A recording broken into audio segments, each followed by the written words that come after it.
नमस्कार, मैं हूं दीपक चौरसिया। लोकतंत्र जिंदाबाद में आपका स्वागत है। 1947 के बाद से भारत में लगातार लोकतंत्र जिंदाबाद है और रहेगा। लोकतंत्र की ताकत उसमें रहने वाले लोग होते हैं। लोकतंत्र का मतलब ही होता है लोगों के लिए, लोगों की वजह से और लोगों की सरकार। हमारे इस न्यूज सेगमेंट का उद्देश्य भी लोकतंत्र में रह रहे लोगों को जागरूक करना और उनको उनकी ताकत का एहसास कराना है। हमारा जरिया खबरें हैं तो हम लोकतंत्र से जुड़ी हर उस खबर और उसके सटीक विश्लेषण को आप तक पहुंचाते हैं जो आपको हर फैसले में मदद करे। तो चलिए शुरू करते हैं लोकतंत्र जिंदाबाद। सबसे पहले बात उन खबरों की जिन पर आज हम लोकतंत्र जिंदाबाद में चर्चा करेंगे और जिन खबरों का लोकतंत्र से सीधा सरोकार है। सबसे पहली खबर है, कांग्रेस ने बीजेपी पर लगाया नोट फॉर वोट का आरोप। वहीं प्रतिमा मामले में मायावती ने राम मूर्ति को ही बना लिया है अपनी ढाल। घोषणा पत्र के कवर पेज से सोनिया गांधी नाराज है क्योंकि उसमें राहुल गांधी का छोटा फोटो लगा है। वहीं रामपुर से आज जयप्रदा करेंगी नामांकन। कांग्रेस का हाथ देशद्रोहियों के साथ, ये पीएम मोदी ने कहा है। वहीं जम्मू कश्मीर के सुंदरबनी और अखनूर में दिखा पाक लड़ाकू विमान। इन तमाम खबरों पर लोकतंत्र जिंदाबाद में बात होगी, लेकिन कुछ ऐसी खबरें भी होंगी जिसको हम इस बुलेटिन में नहीं दिखाएंगे। नेताओं के ऐसे बयान जो लोकतंत्र को नुकसान पहुंचाते हैं। वहीं आचार संहिता का उल्लंघन करने वाली कोई भी खबर हम आपको नहीं दिखाएंगे। देश की सुरक्षा से जुड़ी हुई कोई भी संवेदनशील खबर हम आपको नहीं बताएंगे। तो शुरू करें आज बिल्कुल शुरू करते हैं लोकतंत्र जिंदाबाद। तो लोकतंत्र जिंदाबाद की शुरुआत आज की सबसे बड़ी खबर से। पीडीपी के अध्यक्ष महबूबा मुफ्ती ने एक बार फिर धारा 370 पर बड़ा बयान दिया है। बीजेपी अध्यक्ष अमित शाह ने 1 मार्च को एक रैली में धारा 370 हटाने की डेडलाइन दी थी, जिसका जवाब देते हुए महबूबा मुफ्ती ने कहा कि अगर धारा 370 हटाने की डेडलाइन तय है तो कश्मीर के भारत से अलग होने की डेडलाइन भी तय है।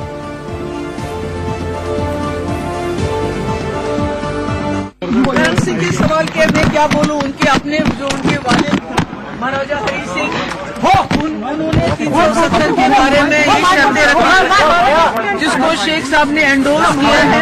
तो आज उनकी इस किस्म की बात कहना नाकाबिल बर्दाश्त है। मैडम, आपने कल अमित शाह को जवाब दिया था, लेकिन आज उन्होंने कहा 2020 एब्रोकेशन ऑफ आर्टिकल जो है डेडलाइन होगी। तो समझ लीजिए जम्मू कश्मीर का मुल्क के साथ अलहदगी की भी वही डेडलाइन होगी।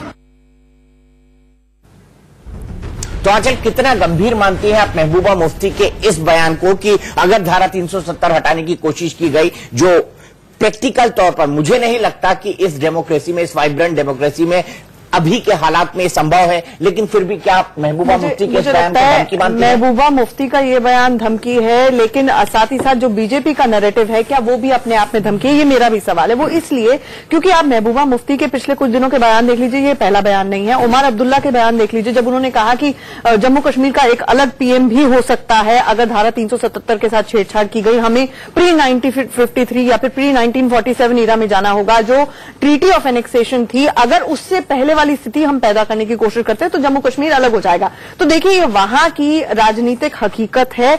हम जानते हैं कि जब भी जम्मू कश्मीर में चुनाव होता है, अक्सर जब वोटिंग पैटर्न देखा जाए वो जम्मू वर्सेस कश्मीर की स्थिति होने लगी है। अलग अलग, बिल्कुल बटा हुआ रहता है, बटा हुआ है। तो दोनों अपनी लोकल कॉन्स्टिट्यूएंसीज को यहां पर अपील करने की कोशिश कर रहे हैं। अगर आइडियोलॉजी के हिसाब से वो बात अलग है। आइडियोलॉजी मर्ज हो गई थी जब महबूबा मुफ्ती और साथ ही साथ पीडीपी और बीजेपी साथ साथ आए थे। लेकिन अब क्योंकि चुनावी माहौल है तो इस तरह का नैरेटिव होता रहेगा और काउंटर नैरेटिव भी होता रहेगा। देखिए आंचल, दीपक भाई, मेरा ये मानना है कि आप इस तरह वोट के लिए कुछ भी बोलेगा, कुछ भी करेगा, और मुझे ऐसा लगता है कि इस तरह से हमारे लोकतांत्रिक गणराज्य को चुनौती देने की बात है अगर ये हो रहा है तो। और चूंकि हमारा कार्यक्रम लोकतंत्र जिंदाबाद है तो मैं ये समझता हूं कि बहुत भयानक बात इन्होंने कही है जिसकी निंदा होनी चाहिए और घोर निंदा होनी चाहिए, क्योंकि इस तरह के संवेदनशील मुद्दे कभी भी लोक लुभावन नहीं हो सकते, क्योंकि ये अखंड भारत है। नहीं, ये अखंड भारत है, ये बात ठीक है, लेकिन आपको नहीं लगता आंचल कि अगर इस तरह के मुद्दे प्रॉप अप होते हैं और जिस तरीके से कांग्रेस ने कल arm forces special provision act को डाइल्यूट करने की बात कही, उन्होंने साथ ही साथ सेना की तैनाती की समीक्षा करने की बात कही जम्मू कश्मीर के अंदर, उन्होंने जो देशभक्ति कानून है उसको एवोल्यूशन करने की बात कही, तो जो राष्ट्रवाद की थीम को भारतीय जनता पार्टी पिच करना चाहती थी उस थीम को तो विपक्षी दलों ने और मजबूत कर दिया। उनकी गेम खेल रहे हैं और सेल्फ गोल करते चले जा रहे हैं, क्योंकि कांग्रेस ये चाह रही थी, एक दिन से नहीं बहुत दिन से चाह रही थी कि न्याय के ऊपर ज्यादा फोकस हो, जो न्यूनतम आय योजना है उनकी, वो चाह रहे थे कि बेरोजगारी के ऊपर नैरेटिव आए, लेकिन सेल्फ गोल करने की और सेल्फ डिस्ट्रक्टिव मोड में रहने की कांग्रेस की इतनी आदत है कि ये सारी चीजें कहना, देखिए कुछ पहलू हो सकते हैं, मैं I consider my self student of law, तो सेडिशन कानून को लेके दो मत हो सकते हैं, क्योंकि सेडिशन कानून वो कानून है, ये भी हकीकत है कि इस कानून का दुरुपयोग हुआ है, क्योंकि बहुत से लोग ये फर्क नहीं समझते कि सरकार के खिलाफ कहना और देश के खिलाफ कहने में दो फर्क है। तो सरकार के खिलाफ कहना अपने आप में सेडिशन नहीं है, लेकिन सरकारें चाहे कांग्रेस की रही हो या बीजेपी की रही हो, सरकार के खिलाफ बोलने के खिलाफ कानून का दुरुपयोग करती हैं और जेल में लोगों को उठा के डाल देती है। तो ये एक मत है। बाकी ये जो धारा 370 की बात कह लीजिए या जम्मू कश्मीर की बात कह लीजिए, तो मुझे लगता है कि एक कोर चीज को उमर अब्दुल्ला और का ट्वीट करना और महबूबा मुफ्ती के इस तरह के बयान देना, ये बीजेपी के एक्शन का रिएक्शन कह लीजिए या कुछ भी कह लीजिए, लेकिन मुझे लगता है ये दोनों पार्टीज को साफ गोई नहीं है, इनकी नीयत साफ नहीं है। इनको साफ तौर पर कहना चाहिए कि अगर जम्मू कश्मीर भारत का अभिन्न हिस्सा है, वहां पर हिंसा का अगर मान लीजिए दौर है और उस पर कंट्रोल करने की जरूरत है, तो उसके लिए बैलेंस बनाना, लोगों से बातचीत करना, ये एक पहलू हो सकता है, जो एक काउंटर मैकेनिज्म होना चाहिए सिचुएशन को डील करने का, वो हो सकता है। लेकिन सभी लोग सभी दल राजनीति कर रहे हैं। और चीज ये जो बयान आया है, आप ये देखिए कि अमित शाह आज से 1-2 दिन बाद जो उनका कार्यक्रम है, जो जानकारी आ रही है, वो जम्मू कश्मीर जाने वाले हैं, तो वहां पर ये बात फिर से एक बार इस तरह सुलगेगी। मुझे ऐसा लगता है कि महबूबा ने चिंगारी भड़काई है, ये कहीं बड़ा लूट ना। नहीं, मेरे ख्याल से ये जो चिंगारी भड़की है, इसकी आंच पूरे देश में दिखाई देगी। ये सिर्फ जम्मू कश्मीर तक, मनीष भाई, मेरा ये विचार है कि सीमित रहने वाला मामला नहीं है। इस पर अगर महबूबा इस तरह का कोई बयान देती है तो पूरे देश में इसकी प्रतिक्रिया दिखाई देगी। और देश में जिस नैरेटिव को बीजेपी आगे रखकर चलना चाहती है कि हम राष्ट्रवाद और राष्ट्रीय सुरक्षा की बात कर रहे हैं, उस नैरेटिव को और वो आगे ले जा सकेगी इस बयानों के बावजूद। मैं यही कह रहा हूं, कांग्रेस के घोषणा पत्र ने एक तरह से भारतीय जनता पार्टी का फायदा कर दिया। कल की अरुण जेटली की प्रेस कॉन्फ्रेंस देखिए, जिसमें उन्होंने कहा था कि arm forces special provision act को डाइल्यूट करने की बात और सेना की तैनाती की समीक्षा की बात, इस तरह की बात करना, दोनों बातें जो है वो अलगाववादियों को और देशद्रोही ताकतों को मजबूत करने वाली हैं। और वही बात आज निर्मला सीतारमण ने एक बड़ी प्रेस कॉन्फ्रेंस की और उस प्रेस कॉन्फ्रेंस में कहा है, और उसी के बीच महबूबा मुफ्ती का यह बयान आता है। सीधे चलते हैं हमारे डिप्टी एडिटर यतेंद्र के पास। यतेंद्र हमारे साथ जुड़े हुए हैं। यतेंद्र, ये जानना चाहता हूं कि आज जिस तरह से निर्मला सीतारमण ने प्रेस कॉन्फ्रेंस की, कल जिस तरह से अरुण जेटली ने प्रेस कॉन्फ्रेंस की थी, तो जिस बात को वो आगे बढ़ाना चाहते हैं उसको महबूबा मुफ्ती ने 370 अगर हटाया तो कश्मीर अलग हो जाएगा, ये बयान देकर और मजबूत कर दिया है उनके इस नैरेटिव को।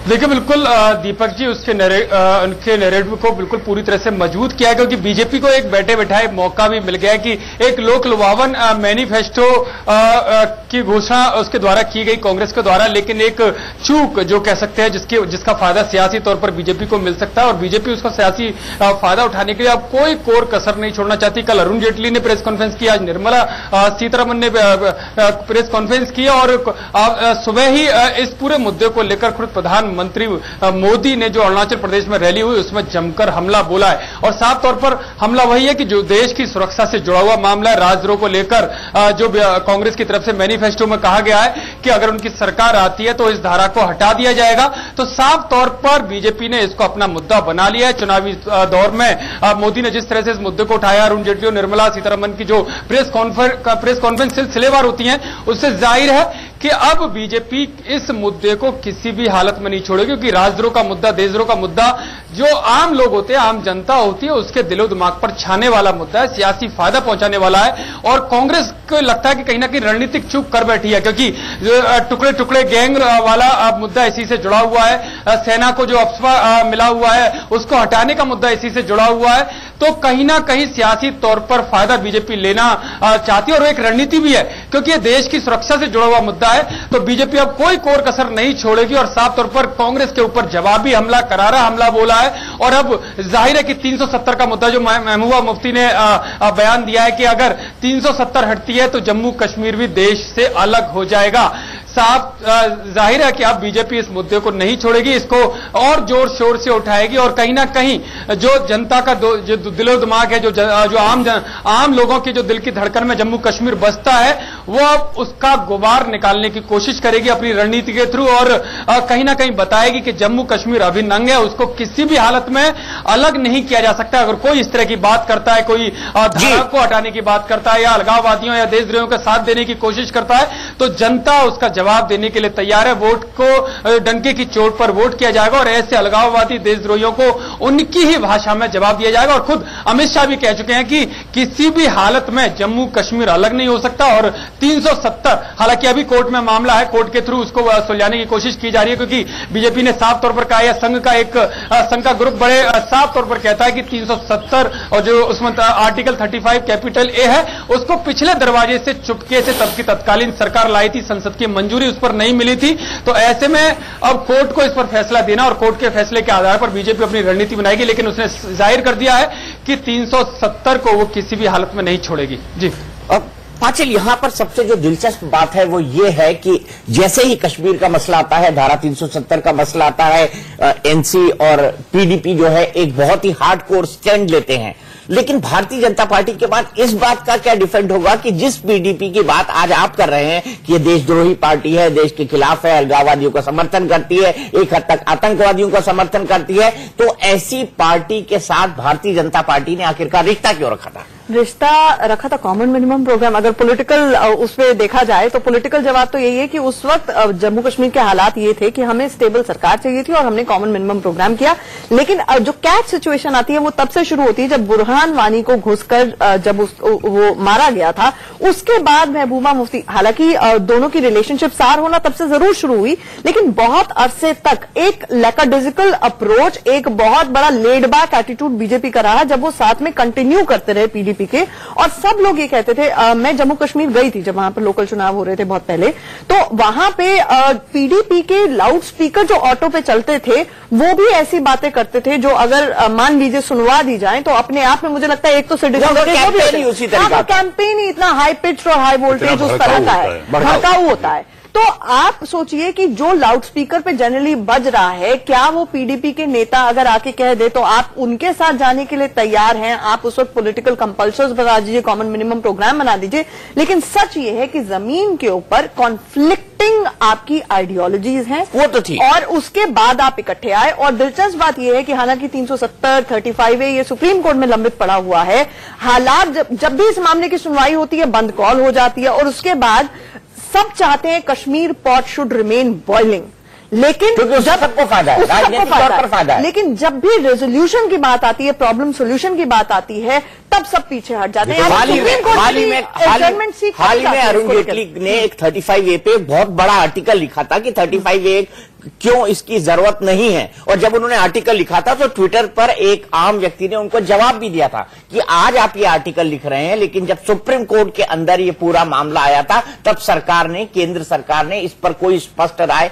नहीं रखी। तो सरकार की बोली एक हो जाती है और उसके साथ साथ जो है जो पार्टी है उसकी बोली एक हो जाती है। इस बोली को भी हमको समझना चाहिए। हमको एक चीज मुझे और लगता है, जो आंचल भी शायद इस बात को मानेंगी, कि आप ये देखिए राजनीतिक समझौता जो कर लेना और उसके साथ विचारधारा से एकदम दूर जाके अपने राजनीतिक फायदे के लिए करना, ये कितना सही, मैं नहीं समझता कि राजनीति में ये सब जायज तो होता है, लेकिन मेरे ख्याल से सत्ता किस लिए होती है? कुर्सी पाने के लिए, और अगर कुर्सी मिल जाए तो बात क्या है? इसीलिए कुर्सी के लिए लोग आइडियोलॉजी से भी समझौता करते हैं, जमीनी हकीकतों से भी समझौता करते हैं, और ऐसा ही समझौता बीजेपी और पीडीपी के बीच देखने को हमको मिला था जम्मू कश्मीर की सरकार बनाने के ऊपर। हम आगे बात करेंगे अरुणाचल प्रदेश की, कहां मिला है 1,80,00,000 रुपए, लेकिन इस ब्रेक के बाद। उन्होंने कहा 2020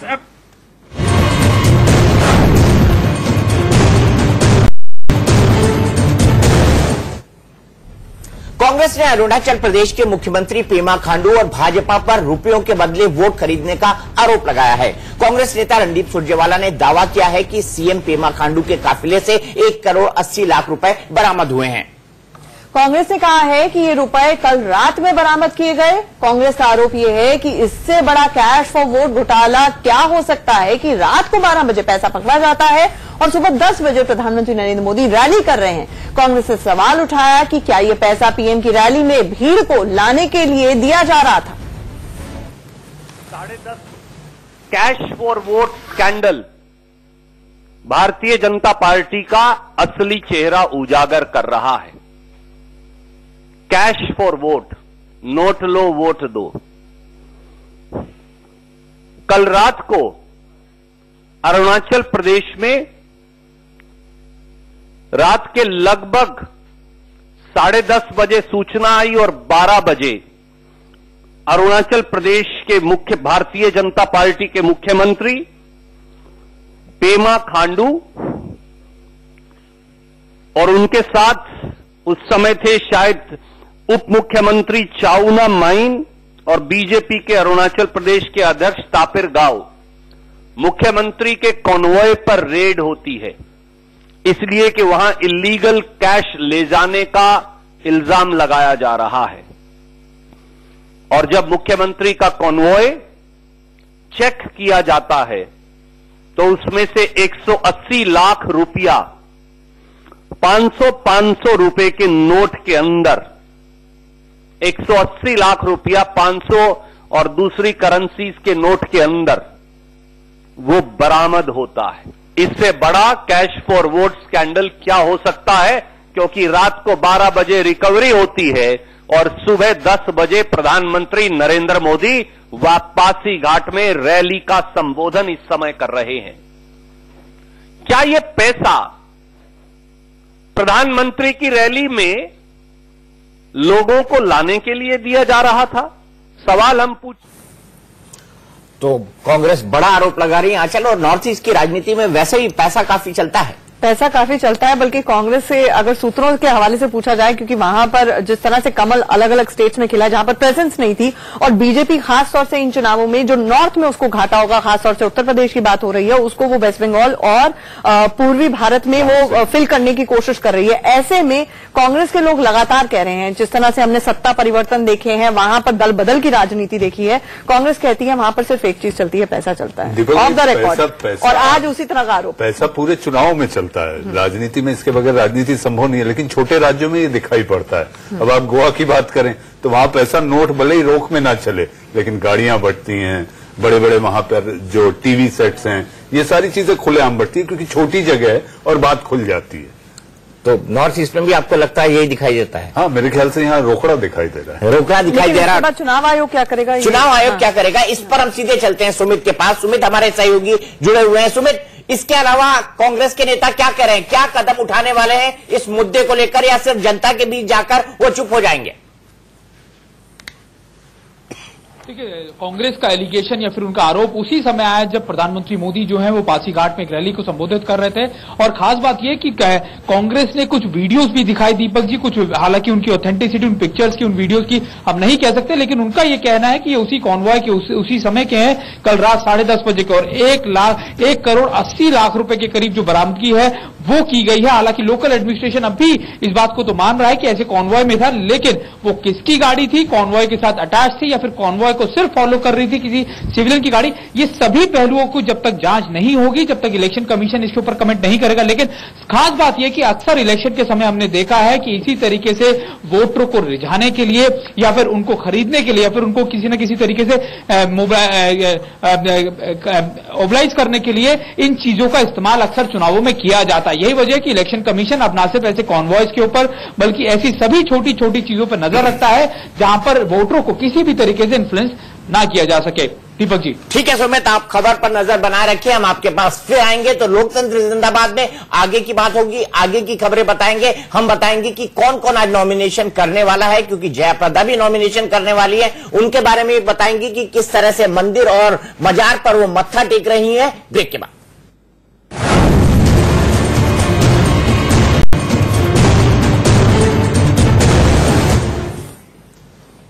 यूपी में भव्य हाथियों के साथ साथ अपनी मूर्ति लगवाने वाली मायावती को भी राम का सहारा लेना पड़ा है। सुप्रीम कोर्ट में दाखिल हलफनामे में मायावती ने अपनी सफाई में कहा है कि अयोध्या में लगने वाली राम मूर्ति पर किसी ने आपत्ति नहीं जताई है। उनके कहने का मतलब है कि राम मूर्ति पर आपत्ति नहीं जताई गई तो उनकी मूर्तियों पर आपत्ति क्यों? और आचल, ये जो हलफनामा था, यह हलफनामा इस कॉन्टेक्स्ट में दिया गया जब उनसे कहा गया कि क्यों ना इन है कि राम मूर्ति पर आपत्ति नहीं जताई गई तो उनकी मूर्तियों पर आपत्ति क्यों? और आंचल, ये जो हलफनामा था, ये हलफनामा इस कॉन्टेक्स्ट में दिया गया जब उनसे कहा गया कि क्यों ना इन मूर्तियों को लगवाने की कीमत खुद मायावती से वसूली जाए। और मेरे ख्याल से सुप्रीम कोर्ट की टिप्पणी थी और ये मामला टलवाने की खूब कोशिश हुई मायावती के वकीलों द्वारा, लेकिन ऐसा हुआ नहीं, क्योंकि कोर्ट ने कहा कि प्रथम दृष्टया हमें लगता है कि ये मिसयूज है पब्लिक फंड्स का, आपको पैसे देने चाहिए। दिलचस्प बात यह है कि 50 पन्ने के इस हलफनामे में दीपक statue of unity Sardar Patel की जो लगाई जा रही है उसका उदाहरण दिया गया है।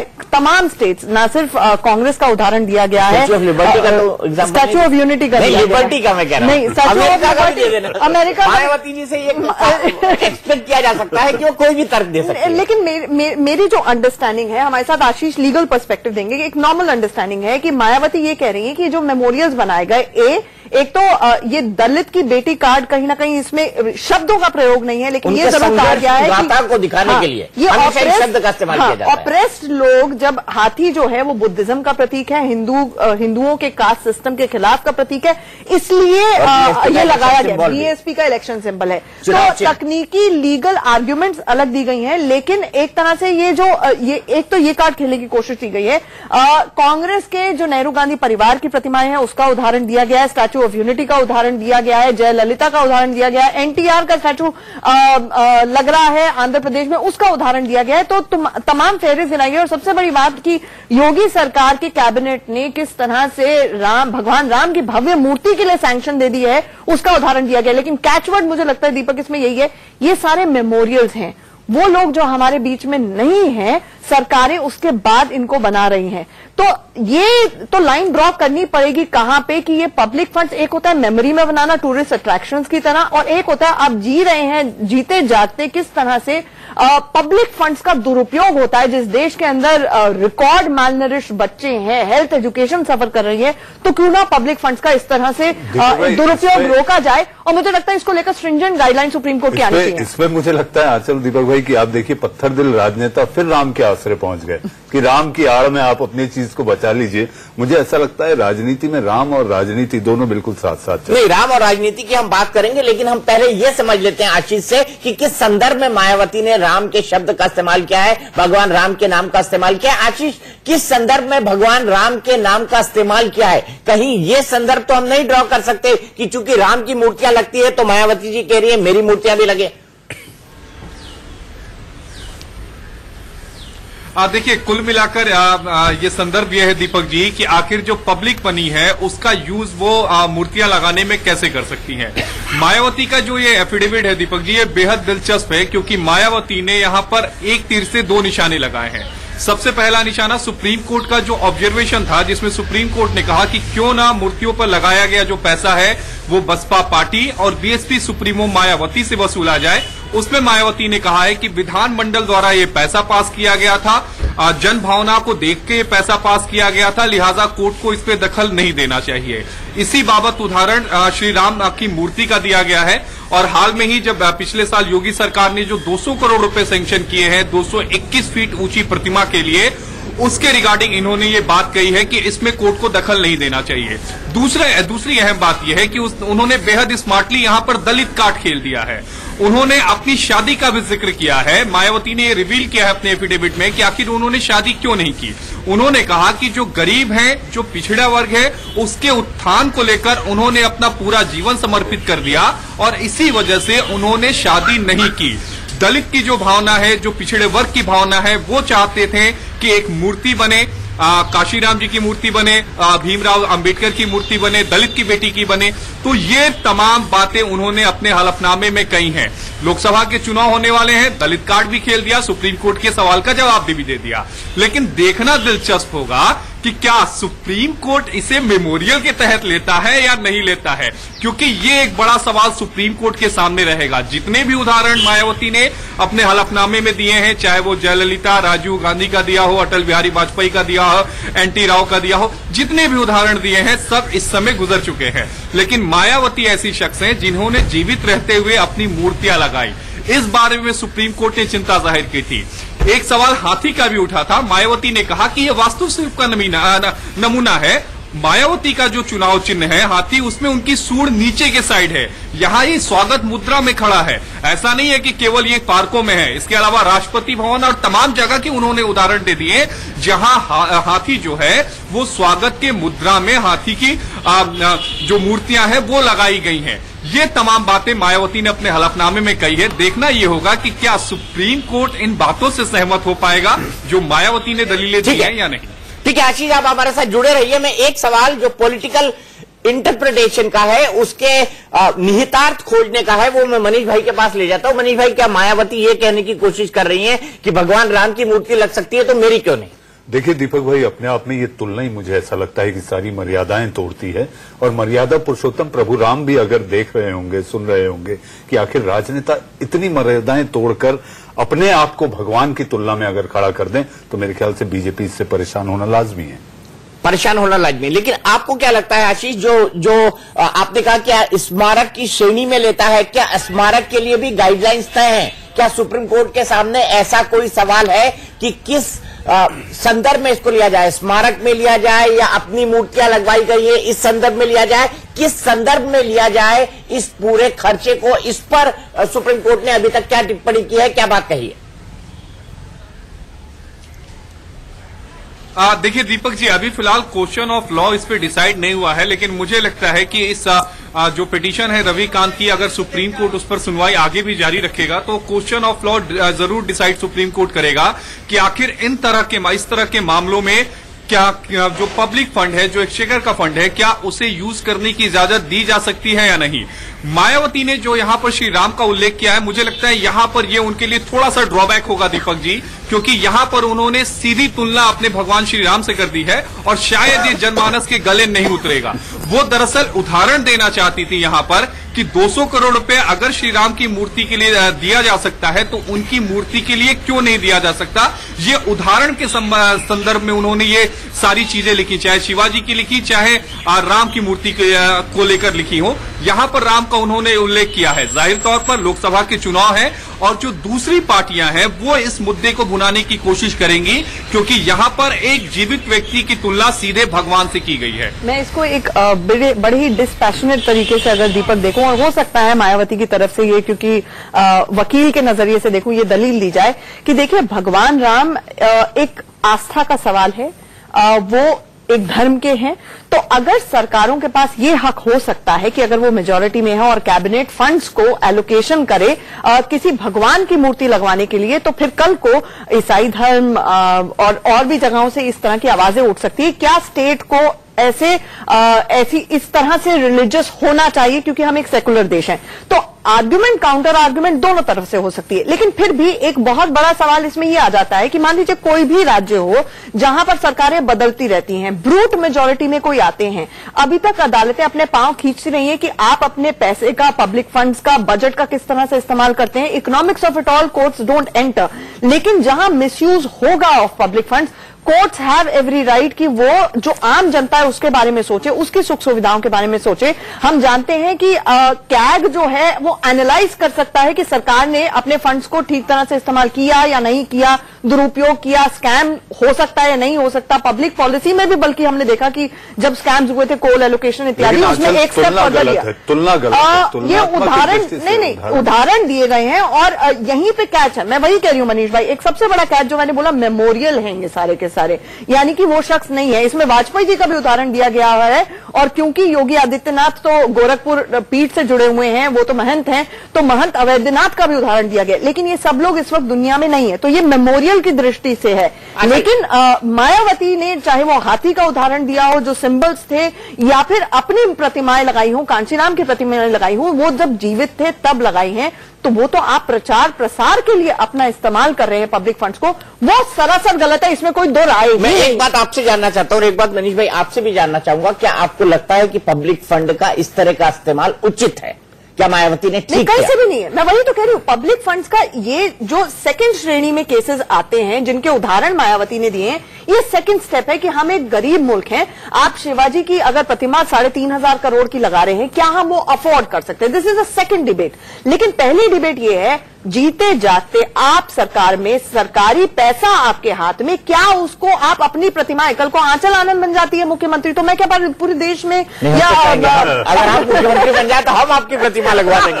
मनीष भाई, आपको लगता है अपनी प्रतिमाएं कहां तक लगाई जा सकती दीपक भाई, है? ये बिल्कुल न्यायोचित नहीं है। इसकी सरासर भर्त्सना होनी चाहिए कि आप आदमी हैं, भगवान नहीं। सबसे पहली बात, हम पत्थर को पूछते हैं, हमारे घरों में भी पत्थर के भगवान होते हैं, उनको पूछते हैं क्योंकि वो भगवान है, इसलिए पूछते हैं। लेकिन आप आदमी हैं, आप इंसान हैं, ये समझना होगा। लेकिन अगर आप इसकी शुरुआत देखें दीपक भाई, जो मुझे याद आता है, ये एमजीआर और एनटीआर के समय से शुरू हुआ था। आप हैदराबाद कई बार गए हैं, आंचल अगर आप गई होंगी तो वहां एक टैंक बंड इलाका है। टैंक बंड के सामने जब एनटीआर जीवित थे, उन्होंने लगभग 22 बड़े उनके संतों और उनके जो साहित्यकार हैं उनकी बड़े बड़े पुतले लगाए थे, बड़े विवादों में आए थे। और फिर उसके बाद जो टैंक बंड लेक है, वहां एक लगभग 70 फीट ऊंची बुद्ध की प्रतिमा बीच में उन्होंने रखी थी, जिसको लेकर जब वो वहां पे लगाया जा रहा था तो कई लोगों की मौत भी हो गई थी, नाव डूब गई थी, क्योंकि वो इतनी भारी प्रतिमा थी। तो ये प्रतिमाओं का जो दौर है, मुझे ऐसा लगता है दक्षिण से होकर उत्तर प्रदेश पहुंचा है। और सबसे बड़ी बात इसमें मुझे ये लगती है कि हाथियों का उदाहरण ये कहते के दिया गया कि ये बुद्ध सिंबल्स है, जैनिज्म के सिंबल्स हैं।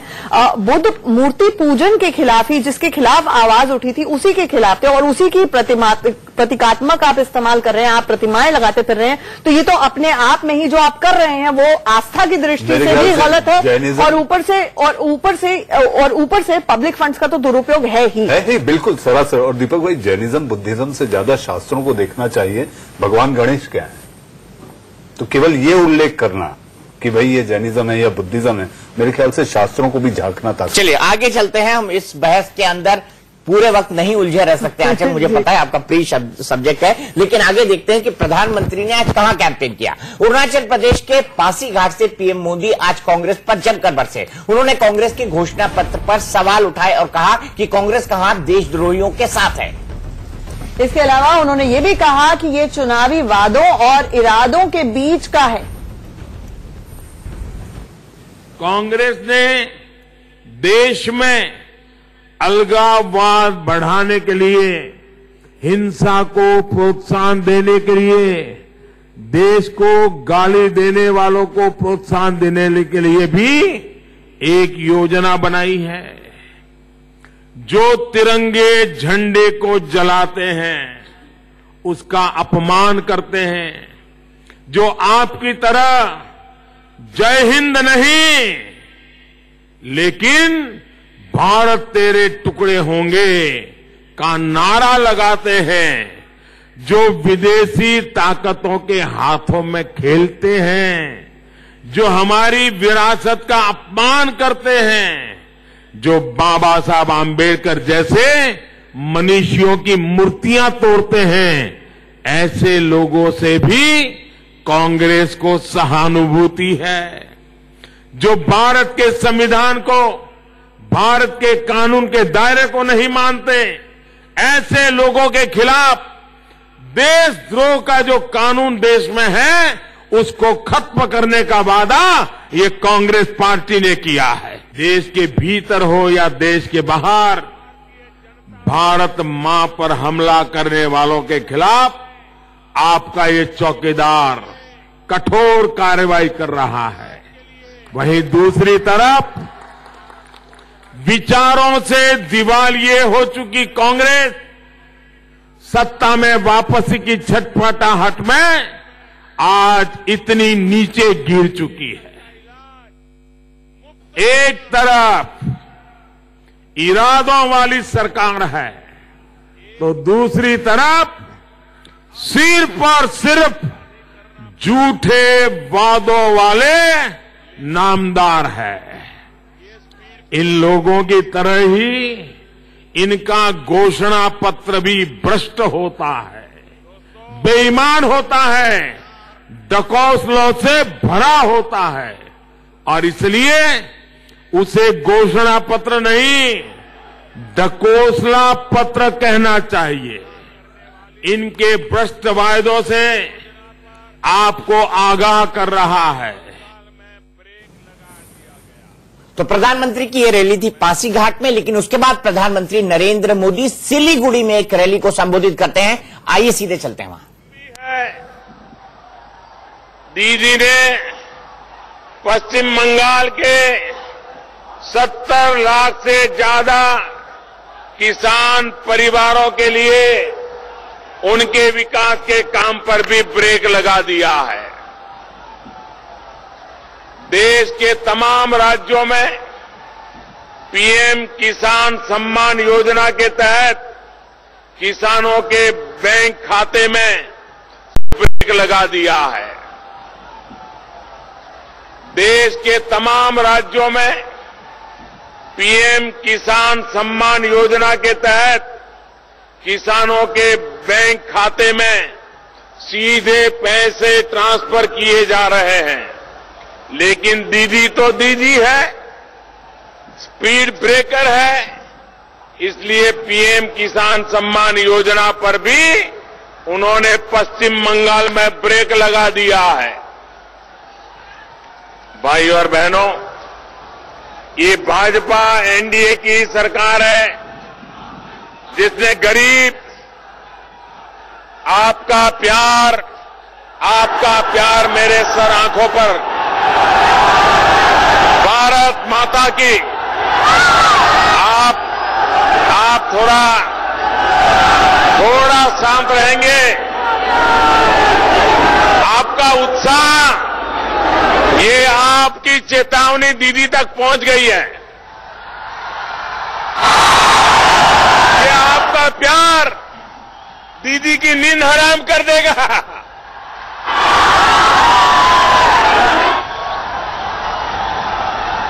अगर आप इजाजत दें तो मैं बोलना जारी रखूं। बोलूं क्या? लेकिन आप इतने नारे बुला रहे हो, आपका उत्साह इतना जबरदस्त है कि मेरे लिए बोलना भी मुश्किल है। ऐसा प्यार बंगाल मुझे दे रहा है, मैं सर झुका करके नमन करता हूं भाइयों।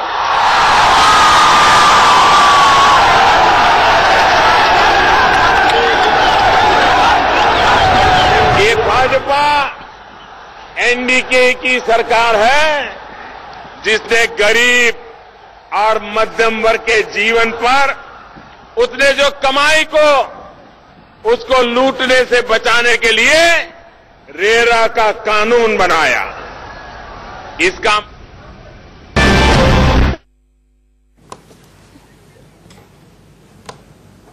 तो प्रधानमंत्री नरेंद्र मोदी सिलीगुड़ी में रैली को संबोधित कर रहे थे और उनका सीधा हमला ममता बनर्जी के लिए था। लेकिन आपको क्या लगता है, जिस तरह की टफ बैटल वो ममता बनर्जी को दे रहे हैं, उम्मीद कर रहे हैं कि 10 से ज्यादा सीटें उनको आ जाएंगी, दहाई के अंक तक पहुंच जाएंगे वेस्ट बंगाल में, आपको क्या दिखाई दे रहे हैं वेस्ट बंगाल के चुनावी समीकरण? टैली तो बेटर होगी, लेकिन ममता भी बहुत चीजों को लेकर अर्थमेटिक जानती है वहां का। मतलब 5 से ज्यादा तो बॉलीवुड सितारे उन्होंने उतारे हैं, 41% से ज्यादा जो टिकट दी हैं वो महिलाओं को दी हैं, तो अर्थमेटिक के लिहाज से वो भी जनता की नस नस से वाकिफ है। हाँ, लेकिन बीजेपी की टैली बहुत इंप्रूव होगी। देखना ही होगा कि कांग्रेस और लेफ्ट और कितना बेड़ागर्क होता है। लेकिन ये आप अगर मोदी जी के भाषण को नोट करिए, बॉडी लैंग्वेज को नोट करिए, तो ये समझना एक अपने आप में बहुत दिलचस्प चीज है कि वो भाषण दे रहे होते हैं वहां पर जो हजारों की तादाद में जनता जुटी है, लेकिन मुझे लगता है कि जो मैनेजर्स हैं ममता बनर्जी के सुना उनको रहे होते हैं कि देखिए आपका जिस तरह का प्यार है उससे ममता बनर्जी की दीदी की तो नींद हराम हो रही होगी। तो ये जो एक कला है वो मोदी जी के बीच, मोदी जी की कि वो भाषण के दौरान किस तरह से कहीं पे निगाहें कहीं पर निशाना होता है। तो ममता बनर्जी की एक खास बात आपने नोट की होगी, वो इरिटेट भी जल्दी हो जाती हैं। तो जिस तरह से पिछली बार भी ममता बनर्जी ने और केंद्र के साथ सीधा एजेंसियों के साथ पूरा का पूरा जब ड्रामा हुआ था शारदा स्कैम को लेकर और पुलिस कमिश्नर के साथ वो धरने पर बैठ गई थी, चाहे वो हो कि वो भी इतनी जल्दी हार नहीं मानती हैं। अगर नौटंकी होती है तो नौटंकी का जवाब नौटंकी से ममता बनर्जी भी देना जानती है, और हेलीकॉप्टर ना उतरने देना अब मुझे लगता है वो नहीं पॉसिबल हो पाएगा। मुझे मालूम है अपने को बुलेटिन वाइंड अप करना है, लेकिन आजकल एक चीज है, मोदी एक चीज, आपने हाव भाव की बात की, उनकी आप एक चीज और देखिए कि वो समसामयिक चीज को देखकर जो माहौल क्रिएट करते हैं, एक आभा मंडल बनाते हैं, उसके जरिए वो लोकतंत्र को जुमला तंत्र में बदलते हैं, घोषणा पत्र को ढकोसला पत्र। तो ये सारी बातें जो है वो ये वेट नहीं करते कि उनको कोई इवेंट मैनेजर बताए, वो ये जानते हैं कि किस भाषा का जवाब किस भाषा। ये मेंटली पंचलाइंस उनके जहन में चलती रहती है। इसीलिए लोकतंत्र का चुनाव या ढकोसला तंत्र मुझे तो अभी भी समझ नहीं आ रहा। राइमिंग बड़ी ठीक होती है, बहुत राइमिंग के लिए गजब। राइमिंग के लिए 3T और उसके बाद ये पंचलाइंस 3S। दीपक भाई, ये जो तारीफ हम कर रहे हैं, हो सकता है आपकी हमारी शाम की डिबेट में कांग्रेस के अगर प्रवक्ता सुन रहे होंगे तो बोलेंगे कहीं बीजेपी ने तो नहीं बोला आपको ये चर्चा करना। नहीं, लेकिन अगर हम तारीफ करते हैं तो हम आलोचना भी करते हैं, और लोकतंत्र में हमारा जवाब यही है कि अगर व्यक्ति की खूबियां हैं उसकी तारीफ होना चाहिए, और अगर व्यक्ति की कोई कमियां हैं आलोचना होनी चाहिए। अगर वो कोई मुद्दे उठाता है उसका परीक्षण होना चाहिए, उसको कसा जाना चाहिए लोकतंत्र की कसौटी पर, और उसी के बाद आपको भी निर्णय करना चाहिए। तो हम यही कहना चाहते हैं कि लोकतंत्र का महापर्व चल रहा है, इस महापर्व में आप भी आहुति दें, लेकिन समझकर, जानकर और बहुत ज्यादा नॉलेजेबल बनकर। तो हमारी इस खास पेशकश लोकतंत्र जिंदाबाद में आज के लिए इतना ही, लेकिन इंडिया न्यूज पर खबरों का सिलसिला लगातार जारी है।